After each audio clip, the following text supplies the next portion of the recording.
Back in the year 1995, October the 25th, there was this magazine, USA Today, and there was an article in that magazine back in 1995. So 5 plus 12, 17 years back, quite a long time. And the article was about how people have misplaced priorities. You understand what priorities are. And the article tried to explain how the priorities of people in the US have changed so much. And it was about one wealthy family, a husband and wife, who purchased 3 tickets for a luxury cruise for a trip around the world. So the tickets ranged between $25,000 to $150,000. That is in Indian rupees as of today. The tickets range was 12.5 lakhs to 75 lakhs in 1995. While the 2 tickets were for this husband and wife, the 3rd ticket was for their dog. It was true. The 3rd ticket was for the dog, full amount paid. Obviously, the captain, when these people boarded, he got a heart attack. I mean, he didn't die in that literal sense. So he ran to this couple and they said, would it not have been better, cheaper, to leave your dog at home than to bring your dog along and pay a full ticket? They said, we thought about it and this is cheaper, because if we leave the dog at home, a psychiatrist doctor for the dog will charge more fees. Hello, are you with me? If they leave the dog at home, the dog will get into depression, so they need to call a psychiatric doctor to treat that dog, who will charge more fee. I don't think there is any, obviously there's nobody here because I know my congregation. There could be some dog lovers, I don't have any problem with them. But there is a problem. I mean, do you think that this kind of spending money is acceptable? Do you think it is worth doing that? Yes, no? Huh? I am getting a shock now. You think it is good or bad? At least few voices. Others still feel, what is the problem? They have money, so they can bring dog, cat, pig, whatever. Today, the topic is a topic that upsets all of us, including me. It is about worldliness. Because somehow, if you are not careful, this creeps in. And God said, do not love this world or anything from this world. Right? But on the other side, we all quote the best verse in the Bible, for God so loved the world that he gave his own. Right? What is this, pastor, brother? On one side, we are telling God so loved the world, and that very God is telling don't love the world. What kind of God is he? I'm going home. You go and think. But we need to understand what is the meaning of the world that is referred when God said, I love the world. And what is that meaning of the word world when he said, don't love the world? English, it is the same. That is the problem with English, Telugu and all. Right? Because there is no other, term. But the original Greek, Hebrew, if you go, these very words have different meanings. And for world, there are 3 broad meanings. When we say world, world could be the created world, the physical world that God created. What is that? The stars, the moon. Are you with me? It's not a science class, by the way. Right? That is called the physical world. Right? And when God created all of that, did he say good or bad? Are you with me? Genesis chapter 1, read sometimes. Right? All 6 days when he did everything, excepting one thing he told. Right? That's not the topic today. Everything that he created, he said it is good. The second part are the people in the world. When that reference is made in John 3:16, for God so loved the world, God loved or continues to love every person that is in this world. Hallelujah. Are you with me? That is what it is. The meaning of that world in that verse is about people. People. Then what is this, which is in 1 John 2nd chapter verse 15, which we are going to meditate today? Do not love the world or anything in the world. What is this world? This world is neither that created world or the physical world. This world is neither the people of this. This world is the world system. The worldly system that is prevalent, which is under the control of Satan. That is what we are not supposed to love. That is the meaning, and that is what we need to keep in mind, because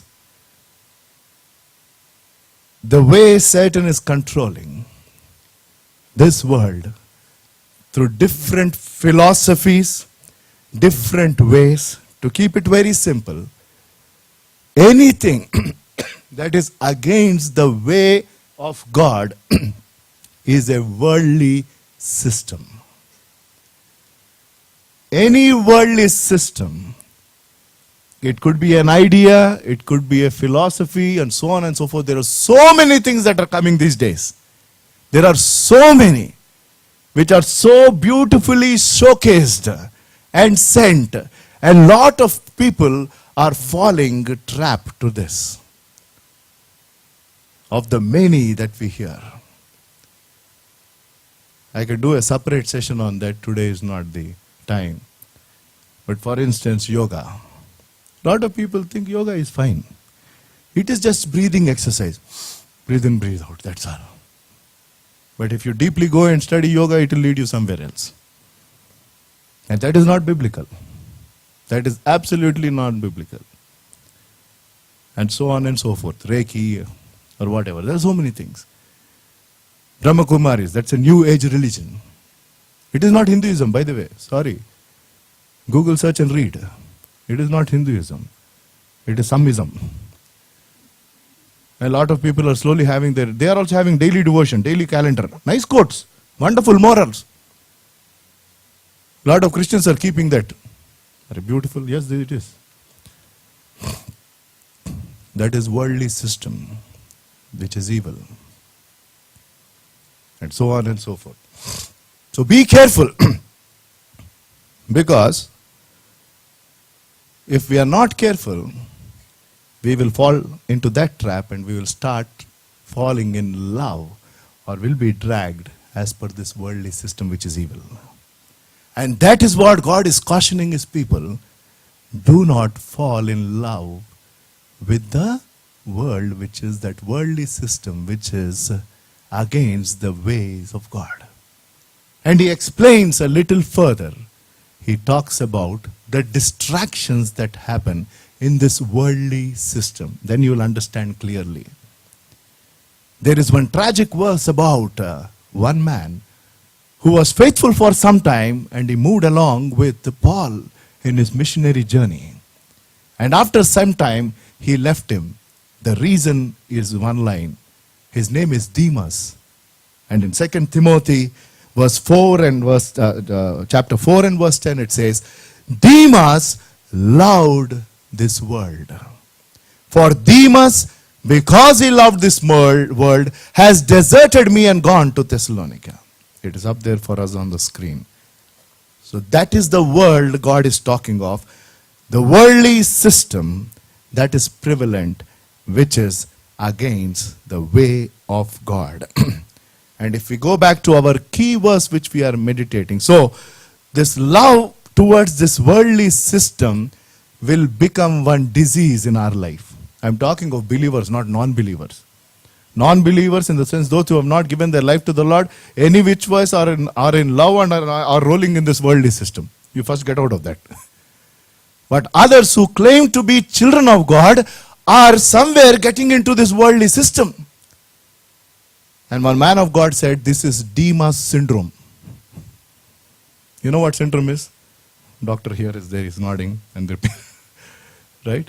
A syndrome is a disease, a deficiency, right? A simple way. It's complicated. Symptoms. A common symptom about something will lead into a syndrome. So, love of the world is a Demas syndrome. It is not there in the Bible. But that is a deficiency. That is a disease that we should be careful. Otherwise, we will get attracted. Because it's like one magnet. Somebody called it magnetism of materialism. That is more prevalent now. Yes, we are living in an age with so much of advertising. Every 10 minutes there will be one flash, at least 30 seconds, or some scroll. Rather than the main news, there will be so many others that are revolving around, where your eyes are distracted. We will get into that in short. So let us be careful. Let us be vigilant. Let us not get attracted to this materialism. Each of it in its own limits is always good. But when anything takes the extreme, when anything which takes the extreme will lead us into that lust and loving the worldly system. So the definition of the world, I told you in simple terms. Broadly, the definition is three things. Right? Are you with me? Yes, no? World is all that God created. Even though we are still living in a sinful world, even though, by the way, I'll have to tell that, even though this earth and all this creation is groaning, right? Back in Genesis, God cursed both man and women and this earth. And that earth is, even though it is a fallen world, this is fallen world. God didn't create it in this way. But yet, even in this fallen stage, we can still love this nature. Are you with me? We don't have to be, we don't have to be geography students and all, but, something in this nature attracts each one of us. It could be a flower, as small as a beautiful flower, or it could be a nice drizzle, or it could be a cloudy day, or it could be sun, right? Are you with me? It is in a fallen state, but yet it is beautiful. It is beautiful. God never said, don't fall in love with that. He said, it's okay. You need to love this because I created it. And we also should love the people because that is what is the world that he talked about. But he is cautioning us, don't fall in love with the worldly system. That system which is against the ways of God. If something is going against the way of God, that is the only rule. If anything, a system which is going against the way of God, you say, I am not a part of it. Distance yourself, otherwise you will get caught up. Because this worldly system attracts us in three ways. Rather, I will not say attract, but distract. So what is the distraction that you and I get from this world, which is explained in 1 John, 2nd chapter, verse 15 and 16. Verse 15 says, do not love the world. Now you understand what this world is. It is the worldly system or anything in the world. If anyone loves the world, the love of the Father is not in him. And it goes on to say what happens in verse 16. For everything in this world, he is explaining the worldly system, he is telling there are three primary distractions that could lead into temptation. And we will link it up quickly to the temptation that Jesus experienced. He experienced in all three areas. These very three areas and nothing else. Jesus Christ went through temptations, yes, no? After 40 days of fasting, before he got on to doing his ministry, Immediately he was tempted by Satan, and it was in these three areas, same three areas. And God is cautioning his children. He is telling, this is what is the worldly system. This is what is the worldly system, which is there to distract you. And the first distraction happens is with this sinful body. The day you and I were born, we received a fallen nature. Right? For all of us have sinned. How did it happen? Because we were born with that sinful nature. So that is the reason. Not because of something that we did and said we became sinners. Because we were born sinners, we do certain things and say certain things which are not right. That is what it is. It's because of this nature. And that is why Paul said, in my flesh, he used that word, in my flesh there is nothing good. That is what Paul said. In my flesh there is nothing good that dwells.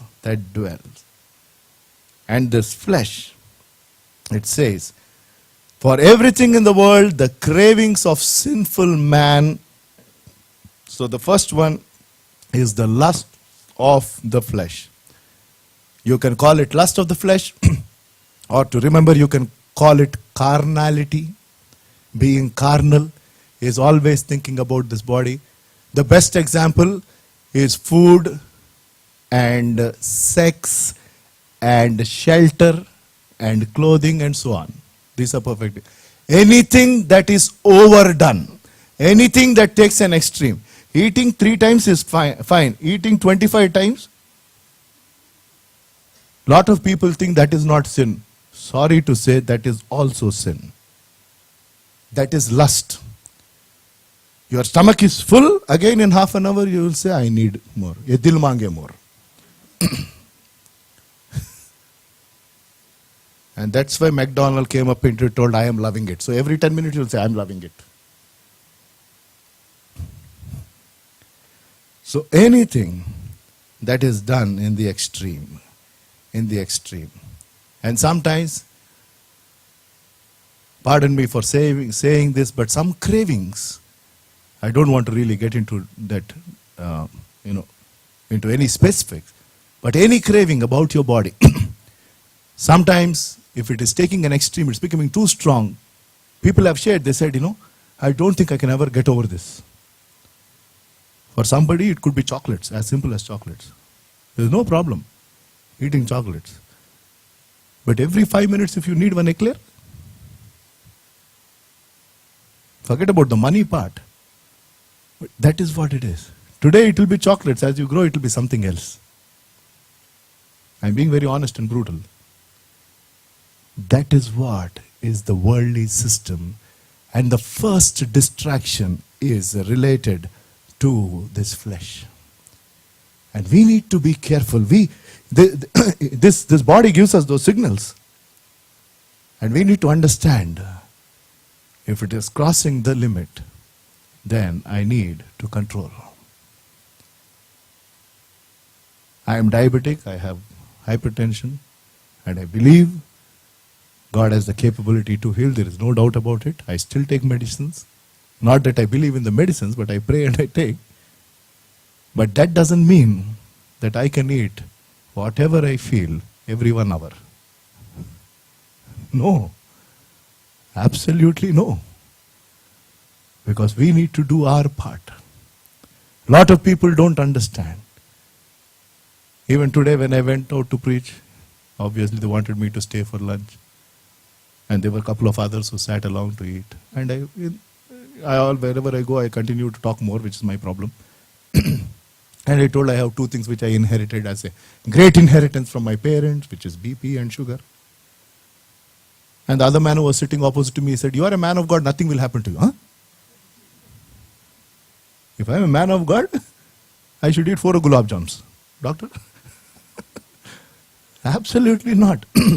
Because I am doing something against the very principles that God has kept in this world. Lot of people don't. There are certain rules. Whether you are a believer or not, if you don't be deceived. God is not mocked. What you sow, so you reap. It is applicable to everybody in this world. I've told it 101 times.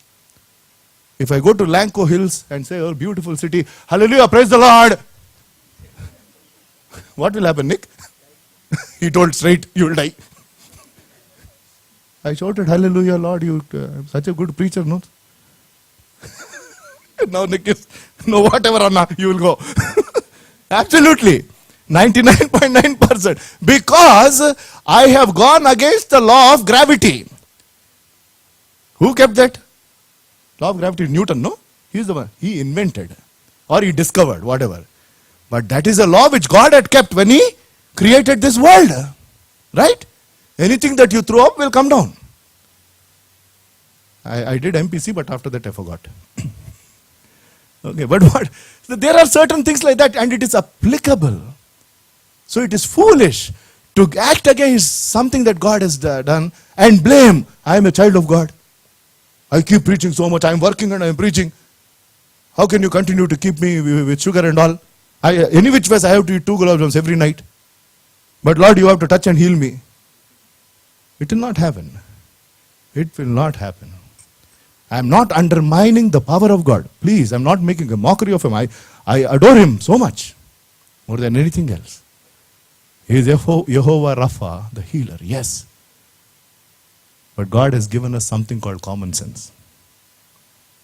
We have to use both of this. God has given us intelligence. What you are supposed to do, you should do. If you want to get good marks, you need to study. No, if Peter Anna keeps the hand and definite 90%, sorry. You go to some other hand. This hand is very bad. This is iron hand. Got it. You need to study. But don't think that, because I've studied, definitely. The thought process is, Lord, I've done my best. This is all that I could study. But unless you give me that knowledge to write, I still can fail. That is what it is. When you pop up a tablet, even if it is given by the best of the doctor, you say, Lord, unless you make this work, it will not work. So my faith is in Him while I take this through that. Likewise. So this world, this worldly system is dangerous. And through that, Satan is in the business of distracting. And the first distraction happens with the flesh. And God is telling, be careful of this carnality or the lust of the flesh. That means that anything which is taking the extremes, we should be watchful. If we go to this very area where Jesus was tempted in 3 areas, we will have to go to Matthew chapter 4 and verse 4. How Jesus overcame. The first temptation was the strongest temptation back then, because Jesus has complete. Matthew chapter 4 verse 4.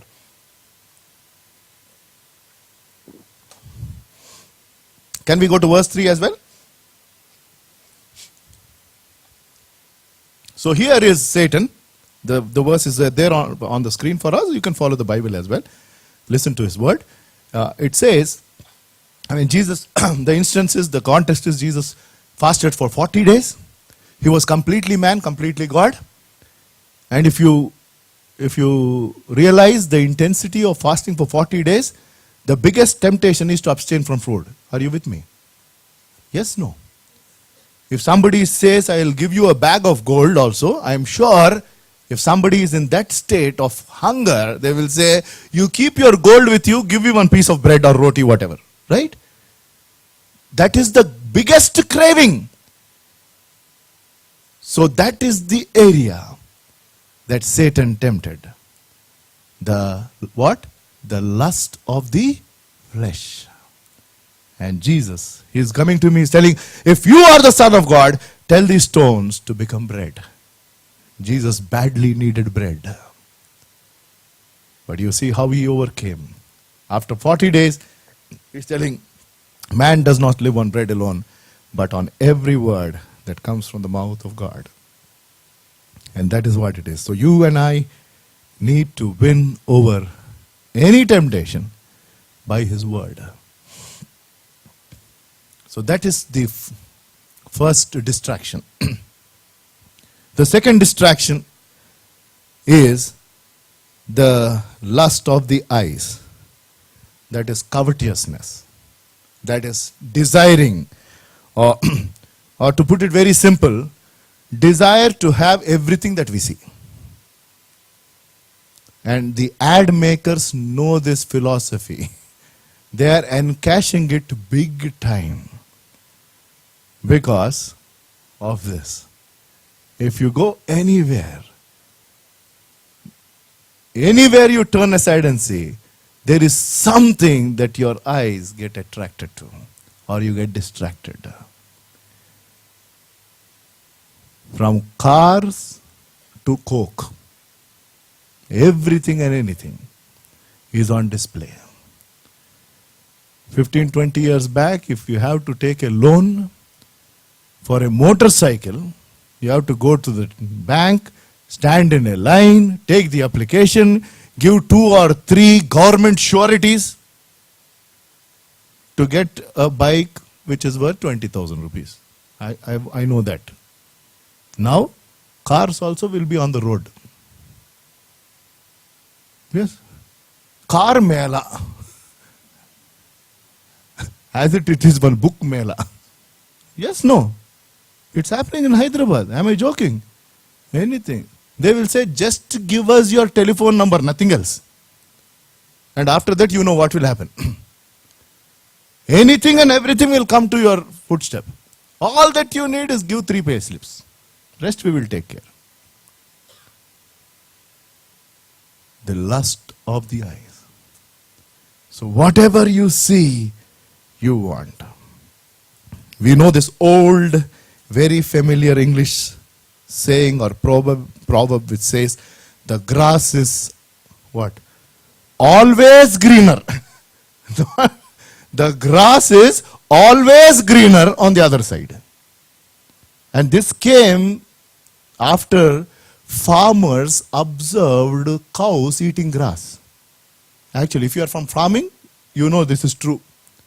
You keep some cows in one nice, farm which has got lot of green grass, beautiful, but it has a fence. And there is some brown colored grass beside the fence. These cows will go make a hole through that fence and want to eat that grass. Yes. While so much of green grass is very much within that fence. And lot of people still want to go to the other side. The problem is when you get what's on the other side, many a times you are never satisfied. But the problem is we want to go and see. We want to go to the other side. Let me put it in a different way. One man told it very nicely. He said, the object of our desire never lives up to its billing. The object of, I'll give you an example. Any ad, for example, let us take McDonald's. I'm not against McDonald's, you can eat. Even I eat at times.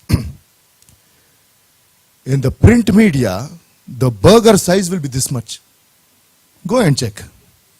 I wanted to get it, I didn't have time today. I wanted to bring some ad clippings actually. When it is photographed, why you go to Jubilee Hills? Chetney's restaurant ads, that idli, it is normal idli only. But the way they photograph, beautiful idli, on the ghee, yes, they have seen, and all of that. They will charge just 100 rupees for 2 idlis. After that, any which ways you will be hungry. That is what. I don't mind people going to Chetney's, but you pay the bill. I will come along. And I can go on. I'm telling you, that is the meaning. I mean, what is seen when you actually take it to the... Huh? The burger is so much.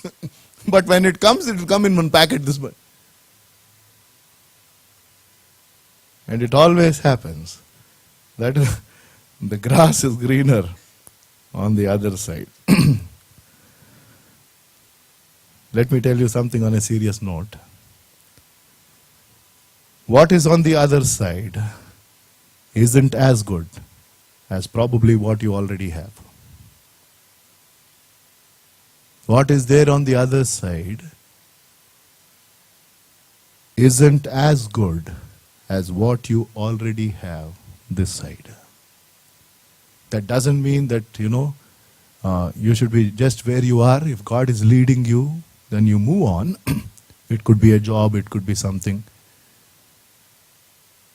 But Paul told very clearly, we need to learn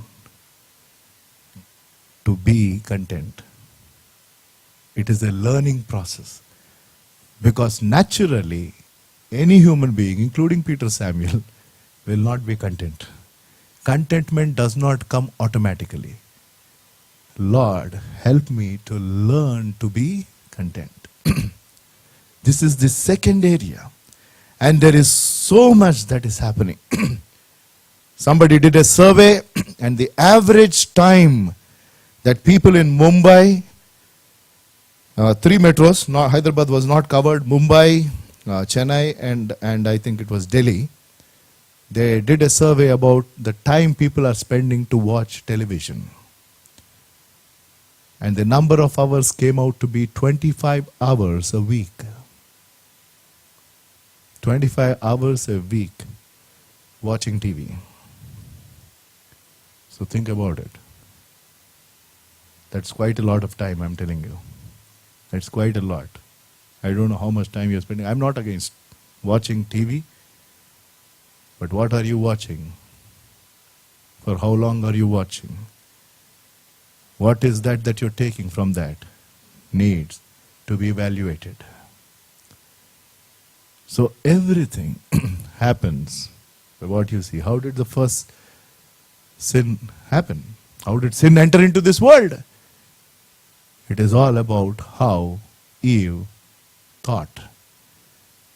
That tree suddenly didn't come up that day. Did it come up suddenly? That fruit came up all of a sudden. Huh? That tree was very much there.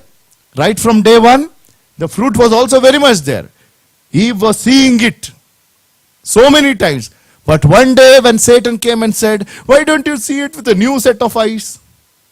That is why Apple computers picked it up. Think different. It started there. Eve thought different, and that there ends the story. Did you get it? Apple, half-bit Apple. Think different, Mr. Steve Jobs. Eve thought different. And we became different now.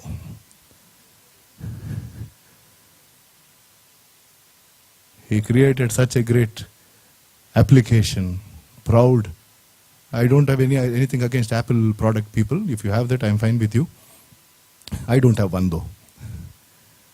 They say generally Apple products don't have, those systems don't need any virus, antivirus thing, because they cannot be infected.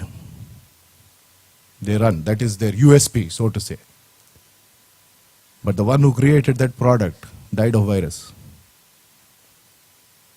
Steve Jobs was infected with cancer in 2003 because he thought different. But God is asking us that if you give your life to Him, He says, I will renew your mind. Unless this happens, we will be distracted looking at anything and everything. And we want to pick up anything that we see. And God is telling that is loving this world and this worldly system. And Jesus was tempted in this area as well. Matthew chapter 4, that same chapter, verse 9 and 10. The second area, the first area was about this flesh, carnality. The second one is covetousness. All this I will give you. Let us go look at verse 8. It is about lust of eyes. He's telling, again the devil took him to a very high mountain and showed him all of the kingdom of the world. That is the area. Same area he was tempted. Look, he forgot whom he is speaking to. The one who created, he is telling, I will give you the one that you already created. I will give it to you because he is in control. And the splendor of their world. And verse 9, and this I will give you if you bow and worship. Jesus overcame the greatest temptation of the lust of the eyes. And what was the answer he gave? Away from me, Satan, for it is written, worship the Lord your God and Savior and him and serve him only. Get behind thee, Satan. If Satan is trying to distract. There are a couple of examples in the Bible, lack of time. But we know David fell for that horrible sin because of the lust of the eyes. And Samson, lust of the eyes. And so on and so forth. We need to be careful. We can't close our eyes and go. But what is lust of the eyes is, time and again looking at the same thing. That is the problem. That is what is craving. Get over that, otherwise it is dangerous. And the third, with that I close, it is the pride of life. And the cravings of the sinful man, that is the flesh, the lust of his eyes, and the boasting of what he has and what he does. What he has and what he does. So that is the pride of life. Let me tell you one thing. In common language, pride of life is showing off. You understand that language? We don't know. They show off. I'll tell you what show off is. Buying things you don't need, with money you don't have, to impress people whom you don't like. Do you want me to repeat? How will pride of life come? I'll tell you in one line. Buying things you don't need, with money you don't have, to impress people whom you don't like. Somebody bought an iPhone. You neither have the need, nor you have the money, but the one who bought it is the one whom you don't like at all. So they bought iPhone 3S. Is it 3S, sir? And now it is 4. So you will buy 5S.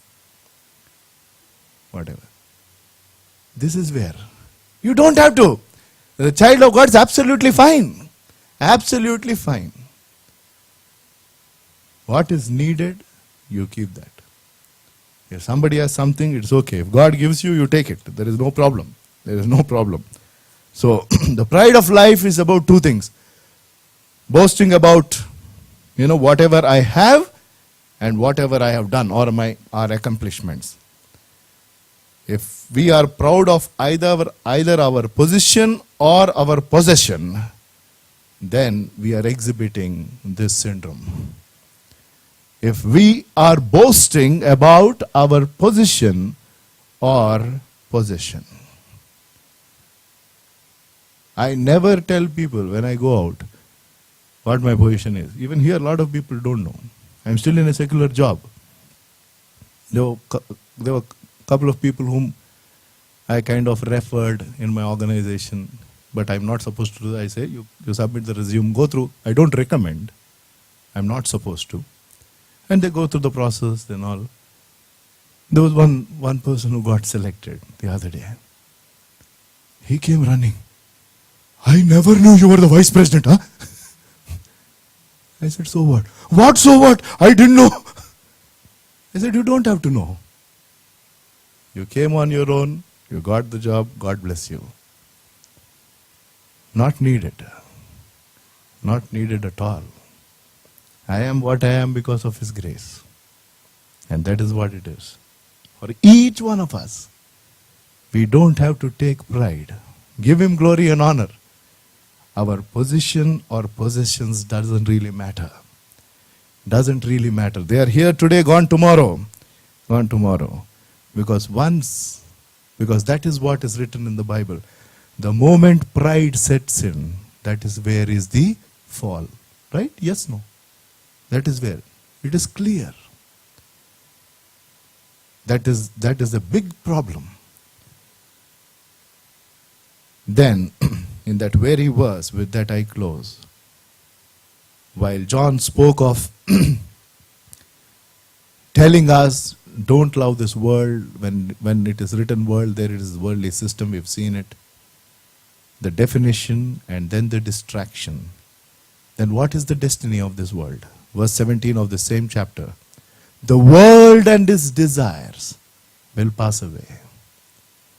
That is, this worldly system and everything along with it will pass away. That is the passing nature of this world. Lot of things have changed. A lot of things are changing, not for the good, for the bad. At least previously we used to talk of some good systems. But now in our country we can't even talk of any. We took so much of pride in telling, India as a country has got good culture. But I don't think it applies now. Sorry to say, but it doesn't apply now. Probably during our parents' time. There are families who are still following. But the kind of things that are creeping in and the kind of things that are getting accepted in this country, which talked about so much of culture and value, we can understand how corrupt this whole worldly system is turning out to be day after day. And God said, you need to be in this world. This world which is this three. This physical world, the people and the system. But the world should not come into you. You should be in this world. I should be in this world. And we need to make a difference in this world. That is what is the next verse. God willing, I will take it up next Sunday. The continuation is for us to make a difference in this very world. But to do that, we need to be careful not to get distracted. If you go to verse 17, we'll read that and close. It says, the world and his desires pass away, but the man who does the will of God will live forever. What a beautiful promise. The man who does the will of God will live forever, because the permanent nature of our God is that he remains the same forever. He doesn't have a beginning, he doesn't have an end. And today God is telling, my dear children, be careful about this worldliness, about this materialism, about the system of this world, which is sinful. That should not creep in. And it can happen through these three areas. It can happen through these three areas. The lust of the flesh, the lust of the eyes, and the pride of life. Let us bow our heads in prayer for the word that we heard. And thank God, and also acknowledge in his presence and seek his strength and say, Lord, this world is turning out to be so cruel and corrupt. All around us, the system is spoiled. The system is acting against the way and the will of God. But that is going to pass away. But till then, we need to stand for Christ and bring about a difference. God has cautioned us. He said this Demas syndrome should not set in. That is, a love for this world and worldly system. Three areas. Each one of us should seek God's strength. If you want to acknowledge anything in His presence and say, "Oh Master, give me strength in this specific area. I'm not able to get over this temptation. There is so much of this worldliness that is set in. I want you to remove it." Ask Him to touch you and cleanse you and strengthen you. Gracious Heavenly Father, we thank you for the word that you gave and for helping us understand what is that when you said, "Do not love this world." This worldly system, the philosophies of this world, which are against you, O Master. We should never be distracted by that. Help us, Lord, to get over these temptations as we cross them every day of our life. Thank you for your word, and in Jesus' name we pray. Amen.